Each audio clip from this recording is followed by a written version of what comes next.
এই হচ্ছে গদা ভবনের প্রসাদ হল। দেখুন এই যে উপরে ডাইনিং টেবিলও আছে, নিচে বসে খাওয়ার জায়গাও আছে। নদিয়া নগরে সচি মাতার ঘরে উদয় হলো নিমাই চাঁদ, এই গানটা মনে পড়ে গেল এখানে এসে। এই শ্রী চৈতন্য গড়িয়ার মধ্যেই কিন্তু হচ্ছে আমাদের যে আগরতলার জগন্নাথ বাড়ি আছে, সেই জগন্নাথ বাড়ির একটা শাখা বা ব্রাঞ্চ। দেখুন কি সুন্দর, এই হচ্ছে পুষ্প সমাধি মন্দির শ্রী চৈতন্য গড়িয়া মঠে। এটা নতুন হয়েছে। এই যে এটা হলো রাতের খাওয়া, ডাল ভাত, একটা সবজি আর দুটো সবজি, মিষ্টি, রুটি।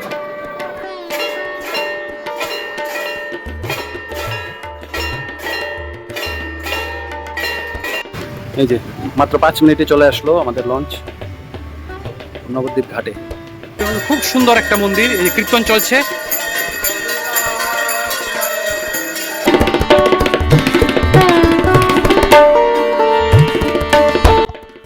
পশ্চিমবঙ্গ ভ্রমণ সিরিজের নতুন আরও একটা এপিসোডে আপনাদের সকলকে স্বাগত। এর আগের ভিডিওগুলিতে আপনারা দেখেছিলেন আগরতলা থেকে গরিবরথ এক্সপ্রেস করে কি করে আমরা আসলাম এই নবদ্বীপ ধামে, এবং নবদ্বীপ ধাম এসে চক্রভবনে রুম নিয়ে সেখানকার প্রসাদ গ্রহণ থেকে শুরু করে বিভিন্ন সাইট সিন আপনারা দেখেছেন। আর এই পর্বে দেখাবো মায়াপুর ভ্রমণের শেষ দিন এবং আমরা কি করে মায়াপুর থেকে হাওড়া গেলাম। তো চলুন মায়াপুরের শেষ দিনের ভ্রমণ আপনাদের সাথে শেয়ার করি।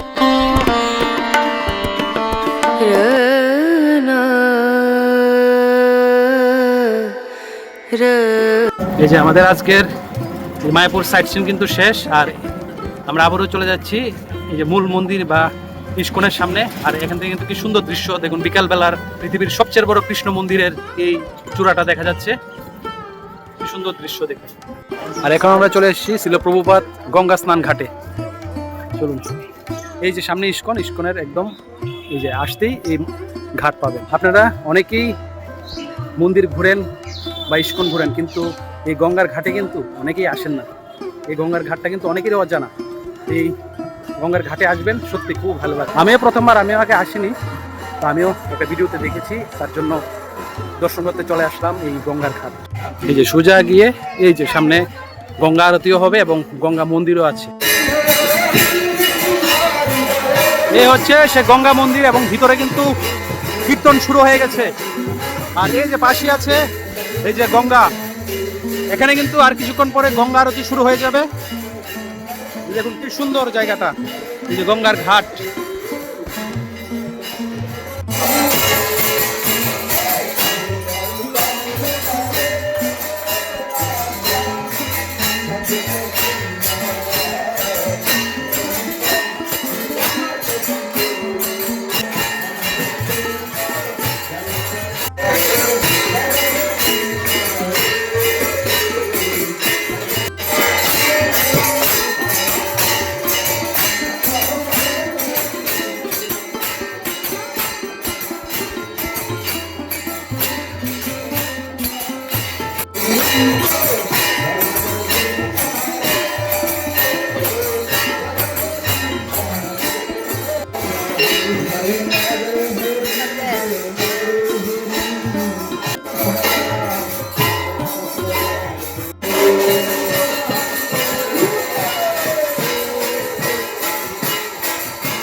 এ হচ্ছে ঘাট।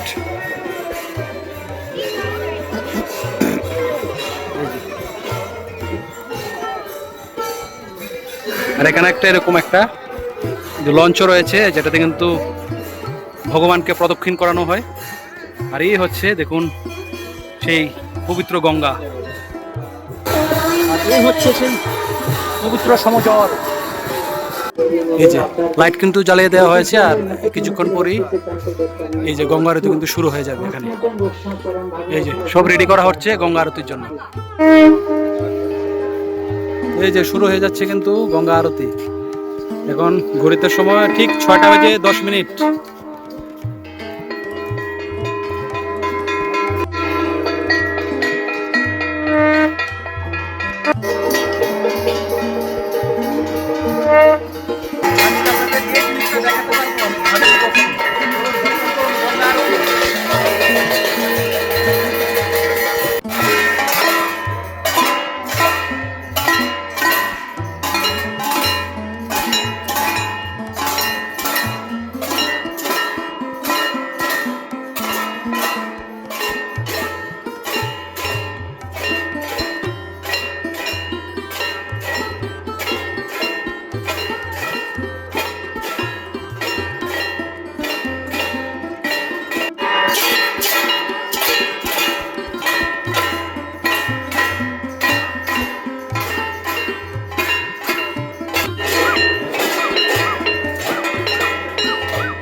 আজকে আমাদের মায়াপুর সাইট সিনের শেষ মন্দির হচ্ছে এইটা, শ্রী চৈতন্য গৌড়ীয় মঠ মায়াপুর।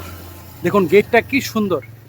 এই পাশে আছে একটি পুষ্প মন্দির। চলুন ভিতরে যাই এই শ্রী চৈতন্য গৌড়ীয় মঠের। এই শ্রী চৈতন্য গৌড়ীয় মঠই কিন্তু হচ্ছে আমাদের যে আগরতলার জগন্নাথ বাড়ি আছে, সেই জগন্নাথ বাড়ির একটা শাখা বা ব্রাঞ্চ। দেখুন কি সুন্দর। এই হচ্ছে পুষ্প সমাধি মন্দির শ্রী চৈতন্য গৌড়ীয় মঠে। এটা নতুন হয়েছে। আর এটা হচ্ছে আরো একটা মন্দির। মন্দিরের এখানে একটা দেখুন, এই যে রথ একটা বানানো। এই যে এটা হচ্ছে এই মন্দিরের যে মূল মন্দির। প্রথমে আমি যখন অনেক বছর আগে এসেছিলাম থেকেছি, তখন কিন্তু এই মন্দিরটাই ছিল। আর পাশের যে মন্দিরটা আছে, যে সমাধি মন্দিরটা, এটা তৈরি হচ্ছিল। আর এইগুলো হচ্ছে এই মন্দিরের যে ভক্ত নিবাস। এখন আপনারা কিন্তু থাকতে পারবেন আসলে। আর যারা আগরতলা থেকে আমার ভিডিওটা দেখছেন, আগরতলা জগন্নাথ বাড়িতে গিয়ে যদি আপনারা যোগাযোগ করেন বা কাগজ জানেন, তাহলে কিন্তু এখানে খুব সহজেই খুব কম খরচেও থাকতে পারবেন। এমনিও থাকতে পারবেন, তবু মানে জগন্নাথ বাড়ির যদি রেফারেন্স দেন তাহলে কিন্তু এখানে কিছু একটা হবে। এই যে এখানে হচ্ছে ইনকোয়ারি অফিস বা রিসিপশন অফিস। এই পেছনে কিন্তু প্রচুর ওদের যে কক্ষ আছে। এই হচ্ছে মন্দির এরিয়া। চলুন এই সামনের দিকে যাই।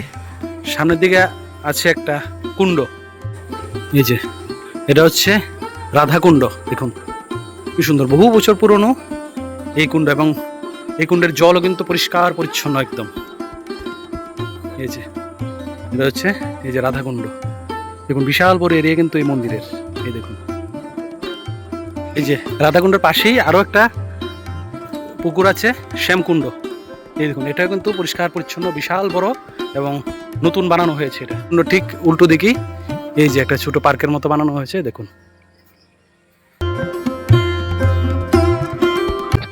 আর শ্রী চৈতন্য গৌড়ীয় মঠের এই জায়গাটা দেখলে আপনার মনে পড়ে যাবে বৃন্দাবনের সেই প্রেম মন্দিরের কথা।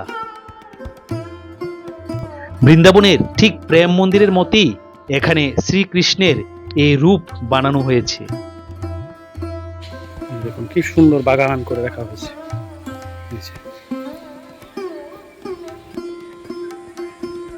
আর এদিকে আছে আচার্য ভবন। আমি যখন বহু বছর আগে এসেছিলাম তখন কিন্তু এই জায়গাটা ছিল না, এখন নতুন করা হয়েছে। খুব সুন্দর লাগছে এই জায়গাটা। আর এই যে এটা কিন্তু বিভিন্ন মহারাজদের যে সমাধি, এই যে মন্দির। এখানে হচ্ছে একটা মহারাজের মূল সমাধি মন্দির। এই দেখুন, দেখুন কি সুন্দর একটা মানে গার্ডেনের মতো বানানো আছে। দেখুন, আর এখানে এই যে শ্রীকৃষ্ণের যে, আপনারা সবাই এই মানে কাহিনীটা জানেন, যে পাহাড় যে এই আঙ্গুলে, আপনার যেটাকে মানে শেষ আঙ্গুল বলি, সেই আঙ্গুলে কিন্তু এই যে পাহাড় উপরে তুলে দিয়েছিল, সেই যে লীলাটা কৃষ্ণের, সেই লীলাটা কিন্তু এখানে তুলে ধরা হয়েছে। দেখুন কি সুন্দর। শ্যামকুণ্ড দর্শন শেষ, এখন চলি যে পুষ্প সমাধি মন্দিরটা, সেটা আপনাদের দেখায়। দেখুন একদম ফুলের মতো সাজানো হয়েছে এই ডিজাইনটা মন্দিরের।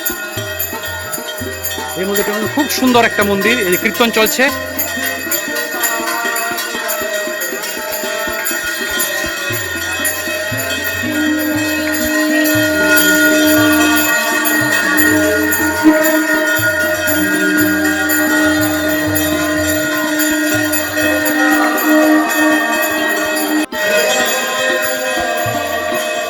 আমরা যেহেতু মায়াপুর একদিন থাকবো, মানে এক রাত্র থাকবো, তার জন্য তাড়াহুড়া করে আপনাদের মায়াপুরটা ভ্রমণ করাচ্ছি। তো এখন ঘড়িতে সময় সন্ধ্যা 7টা, আর 7টায় কিন্তু শুরু হয়ে গেছে কীর্তন। এই যে এখানে কিন্তু এই যে বাঁশ দিয়ে ছনের ঘর, এবং এই ছনের ঘরে কিন্তু এই যে 24 ঘন্টা অখণ্ড হরিনাম সংকীর্তন হয়ে থাকে, মানে কখনো কিন্তু বন্ধ হয়নি। শ্রীল প্রভুপাদজি নিজেই কিন্তু শুরু করে গেছিলেন এখানকার হরে কৃষ্ণ সংকীর্তন। তারপর থেকে এখন পর্যন্ত বন্ধ হয়নি এখানকার সংকীর্তন। 24 ঘন্টা, রাত দিন 24 ঘন্টা এখানে কিন্তু কীর্তন হয়। আর এই হচ্ছে শ্রীল প্রভুপাদের পুষ্প সমাধি মন্দির। এখন ঘড়িতে সময় সন্ধ্যা 7টা। তো রাতের বেলা যাবো ভিতরে। ভিতরে তো ভিডিওগ্রাফি অ্যালাউ নেই, তবু বাইরে থেকে আপনাদের দেখাচ্ছি। আমরা জুতো টুতো রেখে যাব ভিতরে। আর এই সমাধি মন্দিরের প্রবেশের সময় ভোর 4টা থেকে দুপুর 1টা এবং দুপুর 3টা থেকে রাত 8টা পর্যন্ত। 1996 সালে প্রভুপাদের এই সুন্দর পুষ্প সমাধি মন্দির তৈরি হয়েছে। একদিনের মধ্যে সবকিছু আপনাদের ঘুরে দেখাচ্ছি, অবাক হচ্ছে না? রাতে গোশালায় যেতে পারবো কিনা এখনো বলতে পারছি না, দেখা যাক।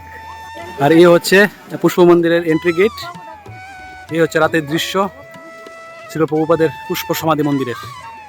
বিশাল বড় এবং খুবই সুন্দর একটা মন্দির। এই যে সামনে এরকম প্রচুর এরকম ভোগ প্রসাদ পেয়ে যাবেন, এবং বইয়ের দোকান। আর এই যে এদিকে হচ্ছে জুতা এবং মোবাইল ক্যামেরা রাখার জায়গা। মোবাইল নেবে 5 টাকা এবং জুতো ফ্রি। আর এই যে নতুন চন্দ্রদেব মন্দির কিন্তু দেখা যাচ্ছে এখান থেকে। আর এখানে এরকম জায়গায় কিন্তু প্রসাদের যে দোকান আছে, আপনারা এখান থেকে প্রসাদ কিনতে পারেন। যেহেতু ভিতরে মোবাইল এনাও নেই, আর তার জন্য কিন্তু ভিতরটা আপনাদের দেখাতে পারলাম না। এই যে গদা ভবনের প্রসাদের যে কুপন, এই যে দিনের বেলা 90 টাকা আর রাতের বেলা হলো এই যে 70 টাকা। আপনারা আগে সন্ধ্যার মধ্যেই কিন্তু কেটে নেবেন, 7টা থেকে 7:30টার মধ্যেই টিকিটটা আপনারা এই যে মূল যে গেট আছে গেটের এখান থেকে কেটে নেবেন। আর পাশে এই যে নামট্য ভবন এবং গীতা ভবন, এই যে মানে বিভিন্ন ভবনের কিন্তু প্রসাদ কুপন এখান থেকে কাটতে পারবেন। এই হচ্ছে গদা ভবন, দেখুন রাতের বেলা খুব সুন্দর আলোকসজ্জায় সজ্জিত থাকে। এবং আমাদের কিন্তু রাতের আমরা যে প্রসাদের কুপন কেটেছি এটা কিন্তু এই গদা ভবন থেকে কেটেছি। 70 টাকা করে নিল কুপন। এখন 8টা থেকে 9টার মধ্যে কিন্তু আমাদের প্রসাদ ঢুকতে হবে। এখন কিন্তু আমরা ঢুকবো প্রসাদ, এই যে এখানে টিকিট চেক করে ঢুকানো হবে। এই হচ্ছে গদা ভবনের প্রসাদ হল। দেখুন এই যে উপরে ডাইনিং টেবিলও আছে, নিচে বসে খাওয়ার জায়গাও আছে। আর যে একদম ওই সামনে বুফে সিস্টেম, আপনারা কিন্তু এখানে থালা দেওয়া হবে, দিয়ে তারপর খাওয়া নেবে। দেখুন বিশাল বড় গদা ভবন। এই রুম কিন্তু বহু বছর পুরনো, অনেক যখন ছোটোবেলায় এসেছিলাম মায়াপুরে তখন কিন্তু এই রুমটাতেই আমরা খেয়েছিলাম। এই যে এটা হলো রাতের খাওয়া, ডাল ভাত, একটা সবজি আর 2টো সবজি, মিষ্টি, রুটি। তো আজকের এই বৈষ্ণব তীর্থ মায়াপুর পরিক্রমা এখানেই শেষ করছি। অবশ্যই কমেন্টে জানাবেন ভিডিওটা কেমন লাগলো। আরও নতুন নতুন ভিডিও আসছে পরবর্তী পর্বে, তাই পরবর্তী পর্বগুলো দেখতে অবশ্যই চ্যানেলটা সাবস্ক্রাইব করে রাখবেন যারা নতুন আমার চ্যানেলে, এবং অবশ্যই লাইক একটা করে রাখবেন ভিডিওতে এবং কমেন্টে জানাবেন। সব ভালো থাকবেন, সুস্থ থাকবেন। Hare Krishna. Good morning from Mayapur. সকাল সকাল প্রচণ্ড বৃষ্টি, তার জন্য আপনাদের কিন্তু গোশালা এবং মন্দিরের বিভিন্ন জিনিস আপনাদের দেখাতে পারলাম না। আর মন্দির ভিতরে তো ক্যামেরা অ্যালাও নেই, তার জন্য সকালবেলা দর্শন করে এসেছি, আপনাদের দেখাতে পারিনি। তো এখন কিন্তু সকাল সকাল আবারও চলে যাচ্ছে মুকুন্দপুরে, আমরা আর এন ঠাকুর হসপিটালে ডক্টর দেখাবো, মাকে নিয়ে এসেছি। তো এখন এই যে লঞ্চ ঘাটে আছে, আবার 10 টাকা দিয়ে টিকিট কেটে এখন যাব আমরা যে নবদ্বীপে। আর নবদ্বীপ থেকে টোটো দিয়ে আবারও স্টেশনে চলে যাব, লোকাল ট্রেন দিয়ে আমরা আবারও চলে যাব হাওড়াতে। চলুন দেখাচ্ছি। আর এই যে দেখুন এই যে লঞ্চ ঘাটের এদিকে কিন্তু প্রচুর এরকম পরপর প্রচুর হোটেল আছে। এই যে এইসব হোটেলে কিন্তু আপনারা থাকতে পারেন। এই যে এখানে আছে পুরামা ভবন, একদম লঞ্চ ঘাটের পাশেই, যেটাকে হুলুর ঘাট বলা হয়। আর এই হচ্ছে জলঙ্গি নদী এবং সামনে হচ্ছে গঙ্গা। এটা কিন্তু জলঙ্গি নদী দিয়ে হয়ে তারপর গঙ্গা হয়ে তারপর যাবে আমাদের ওই ঘাটে, মানে নবদ্বীপ ঘাটে। আর এখন কিন্তু ঘড়িতে সময় সকাল 8টা। আমরা কিন্তু চলছি, আপনাদের সকাল সকাল অনেক কিছু মানে দেখানোর বাকি ছিল, তো দেখতে পারিনি। এই যে সকাল 8টা বেজে 5 মিনিটে কিন্তু ওই যে আমাদের লঞ্চ ছেড়ে দিল। এই যে যাত্রী কিন্তু মোটামুটি কমই আছে বৃষ্টির জন্য। আর এইদিকে কিন্তু আরো এই যে কৃষ্ণনগর যাওয়ার বিভিন্ন ছোট ছোট লঞ্চ।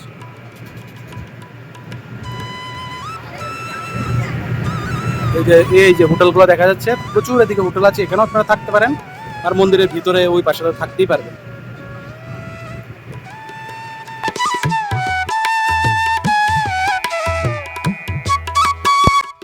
মায়াপুর সত্যি আপনার মনে মায়া লাগিয়ে দেবে, আপনার ছেড়ে যেতে ইচ্ছে করবে না এই মায়াপুর। আমরা যেহেতু কলকাতা ট্রিটমেন্টে যাচ্ছি, তাই শুধুমাত্র এক রাতেই ছিলাম এই মায়াপুরে। মায়াপুরে অবশ্যই আপনারা 3 দিন থাকার চেষ্টা করবেন।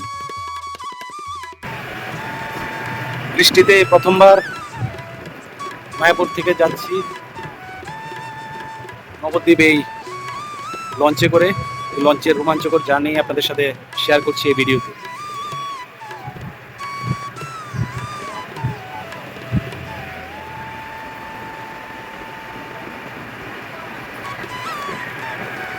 আমরা কিন্তু এখন যাবো বিষ্ণুপ্রিয়া হল্টে। বিষ্ণুপ্রিয়াটা নবদ্বীপ থেকে অনেক কাছে হয়, নবদ্বীপে যাওয়া যায়, নবদ্বীপ থেকে দূরে হয়, তার জন্য বিষ্ণুপ্রিয়াই আপনারা যাবেন। আসার সময় বিষ্ণুপ্রিয়া থেকেই মায়াপুর আসে। দুই নদীর সঙ্গম দিয়ে আমরা বেরোলাম, গঙ্গা এবং জলঙ্গি। এই যে গঙ্গায় প্রবেশ করে গেলাম আমরা। এই যে মাত্র 5 মিনিটে চলে আসলো আমাদের লঞ্চ নবদ্বীপ ঘাটে।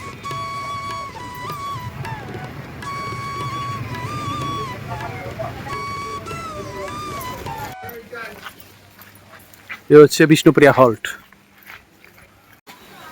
এ হচ্ছে বিষ্ণুপ্রিয়া হল্ট। আপনারা আগেই বলেছেন, আপনারা যারাই হাওড়া থেকে আসবেন তারা কিন্তু মায়াপুর যদি জানি বিষ্ণুপ্রিয়া হল্টে নামবেন। এখান থেকে কিন্তু মায়াপুর অনেক কাছে। আর যারা আগরতলা থেকে আসছেন গরিবরথ হয়ে, তারা তো বিষ্ণুপ্রিয়া নামতে পারবেন না, কারণ এখানে ট্রেনের স্টপেজ নেই। আপনারা নামবেন নবদ্বীপ, ওইখান থেকে চলে যাবেন। আর আমরা এখন এই ঘাট থেকে আসলাম, 1.5 কিলোমিটার, ভাড়া নিলে 15 টাকা, হয়তো 5 মিনিট লাগলো। আর আমাদের ট্রেন কিন্তু কাটোয়া হাওড়া গ্যালোপিং লোকাল, এখানে ঢুকবে বিষ্ণুপ্রিয়া হল্টে ঢুকবে। এটা কাটোয়া থেকে ছাড়লো, আর বিষ্ণুপ্রিয়া হল্টে ঢুকবে 8:26 মিনিটে। বৃষ্টির মধ্যে কিন্তু সবাই অপেক্ষা করছে, আর কিছুক্ষণের মধ্যে চলে আসবে আমাদের কাটোয়া হাওড়া গ্যালোপিং লোকাল। আর টিকিট প্রেস করলো 25 টাকা বিষ্ণুপ্রিয়া থেকে হাওড়া।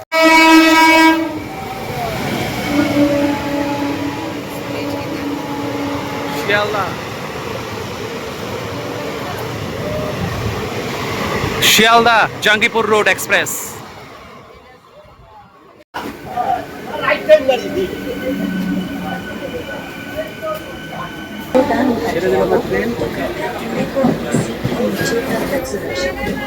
जब तक हमारे सफाई कर्मचारी उसे इकट्ठा न करें।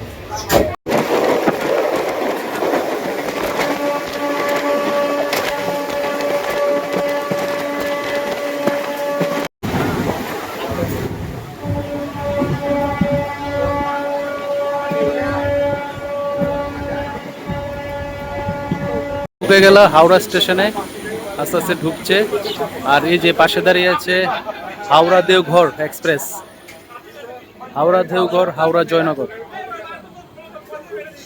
আমাদের ট্রেন মোটামুটি 5 মিনিটের মধ্যে নিয়ে যাচ্ছে।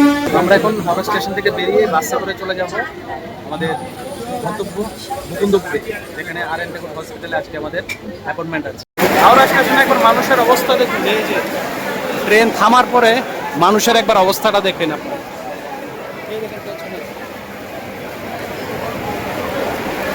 কত কত মানুষ যার যার গন্তব্যে যাচ্ছে।